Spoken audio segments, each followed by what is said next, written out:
Avec 16 victoires et 172 000 € de gains, Etienne vient de se qualifier pour les Masters de N'oubliez pas les paroles ce mardi 1er août.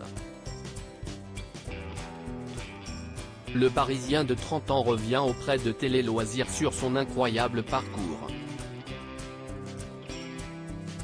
Si est-il la nouvelle révélation de l'émission N'oubliez pas les paroles sur France 2.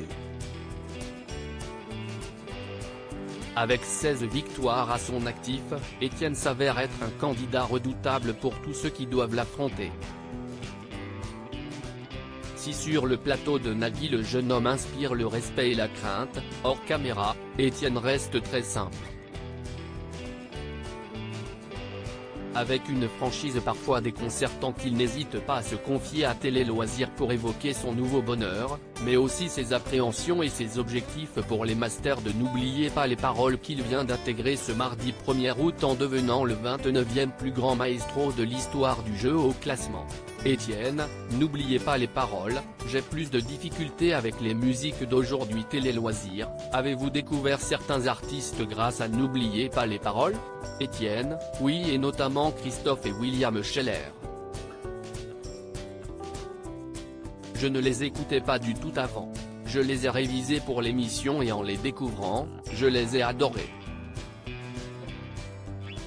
Dans quel registre vous sentez-vous le plus à l'aise? Je dirais plutôt celui des années 80-90, car c'est la musique que j'affectionne et qui me parle le plus.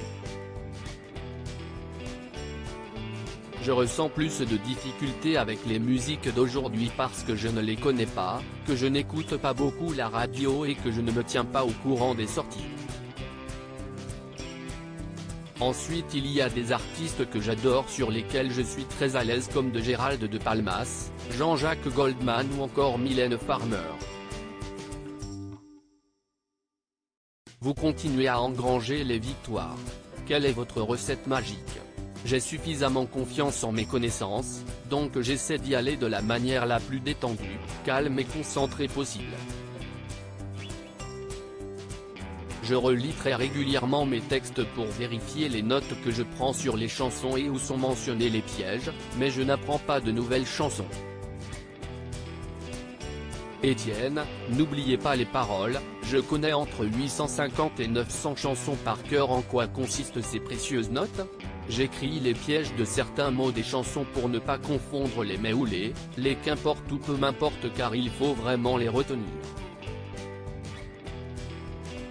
Elles contiennent aussi des moyens mnémotechniques pour retenir par exemple l'ordre des noms dans le bal masqué de la compagnie créole.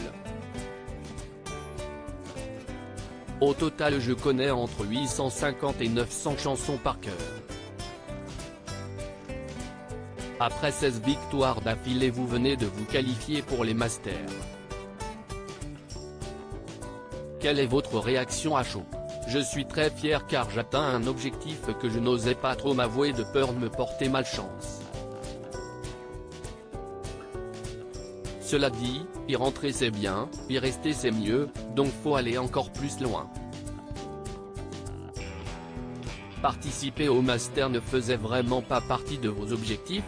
J'ai investi énormément de temps en révisant pour N'oubliez pas les paroles et si j'avais perdu juste avant de rentrer dans les Masters, l'aventure aurait été terminée quoi qu'il arrive.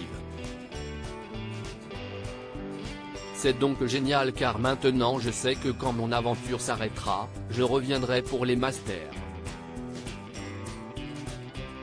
Je sais aussi que je repasserai de bons moments sur le plateau et que je vais rencontrer des maestros qui ont l'air tous plus sympathiques les uns que les autres. Ce n'est que du bonheur. Etienne, n'oubliez pas les paroles, Kevin est le maestro qui m'a le plus marqué. Quels maestros sont vos modèles? Celui qui m'a le plus marqué c'est Kevin car il faisait ses kevinades en sortant du tempo et en récitant d'un coup le texte qui venait de lui revenir en mémoire. J'ai l'impression que nous avons des méthodes de mémorisation similaires. D'ailleurs c'est grâce à lui que je fais cette émission car il a montré que cette technique était possible. Craignez-vous plus particulièrement certains maestros? Tous car s'ils sont là, c'est qu'ils sont excellents. D'autant plus que même s'ils sont passés il y a quelques années, j'imagine qu'ils sont tous en train de réviser. En plus, depuis ils ont dû apprendre d'autres chansons, donc ils vont être encore plus redoutables. Mais, Arsène et Kevin sont ceux que je crains le plus. Quels seront vos objectifs lors des Masters? Passer un tour au moins. Je n'ai pas envie d'être le petit nouveau qui se fait sortir d'entrée.